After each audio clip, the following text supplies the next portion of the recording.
అందరికీ నమస్కారం. నేను పూర్ణచంద్ర భార్య స్వప్న. నాకు స్వేచ్ఛ పూర్ణ ద్వారానే పరిచయం అయింది.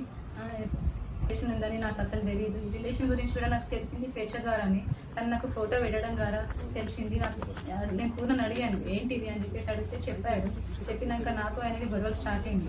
అక్కడ నాకు ఇంకా తెలిసింది ఏంటంటే అక్కడ కూడా తనతో గొడవలు ఉంటున్నాయి అని చెప్పేసి అంటే ఇంకా నేను ప్రెజరైజ్ ఆయన ఎందుకు ప్రెజరైజ్ చేయాలి అని చెప్పేసి నేను ఆయన వదిలేసాను.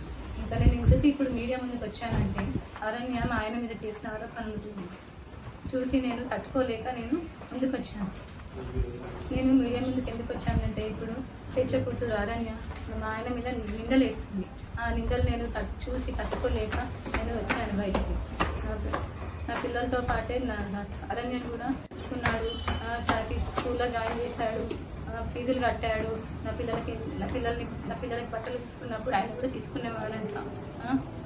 నేను నీ కన్న తండ్రి కూడా వదిలేసి వెళ్ళిపోయింది. వెళ్ళిపోతే కూడా పూర్ణ ఆ స్థానం తీసుకున్నాడు. కన్న తండ్రి కన్నా ఎక్కువనే చూసుకున్నాడు. నా కూతురు ఎలా అయితే చూసుకున్నాడో నిన్ను కూడా అలానే చూసుకున్నాడు అరణ్య. కానీ నువ్వు ఇలాంటి నిందలు వేయడం కరెక్ట్ కాదు. ఇంకా స్వేచ్ఛ కూడా చాలా నన్ను టార్చర్ పెట్టింది. ఈ విషయం తెలిసినాక కూడా నేను డిప్రెషన్లోకి వెళ్ళిపోతే నన్ను పూర్ణ కాశీకి తీసుకెళ్ళాడు. కానీ మైండ్ రిఫ్రెష్మెంట్ కోసం తీసుకెళ్తే అక్కడ కూడా ఫోన్ చేసి సతాయించింది. ఎందుకు తీసుకెళ్తున్నావు, ఆమె ఎవరని చెప్పేసి నువ్వు తీసుకెళ్తున్నావని సతాయించింది. ఆయన ఫోన్ లిఫ్ట్ చేయకపోతే నా ఫోన్కి చేసి సతాయించింది. అసలు ఎక్కడికి తీసుకెళ్ళినా, ఫంక్షన్కి వెళ్ళినా, ఇక్కడున్నా కూడా నువ్వెందుకు ఆమెతో ఉంటున్నావు, నా దగ్గర వచ్చేసాయి అని చెప్పేసి చాలా బ్లాక్మెయిల్ చేసింది. ఎప్పుడు చూడండి స్లీపింగ్ పిల్స్ మింగడము. నాకు ఆడపిల్ల ఉంది, స్వేచ్ఛ కూతురు అరణ్యాన్ని కూడా నా కూతురు లాగానే చూస్తున్నాడు.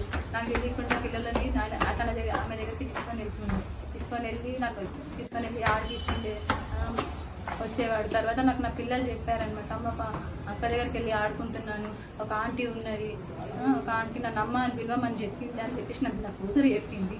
నా కూతురు చెప్తే నాకు తెలిసింది.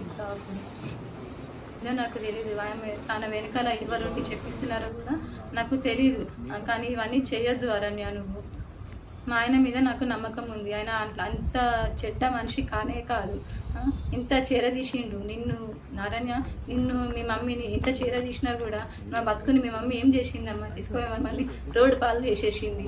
ఇప్పుడు నా జీవితము ఏంటి, నా పిల్లల భవిష్యత్తు ఏంటి అరణ్య. నాకు కోర్టు మీద నమ్మకం ఉంది. మా ఆయన నిర్దోషి. నేను ఆయన ఎలాగైనా కాపాడుకుంటాను.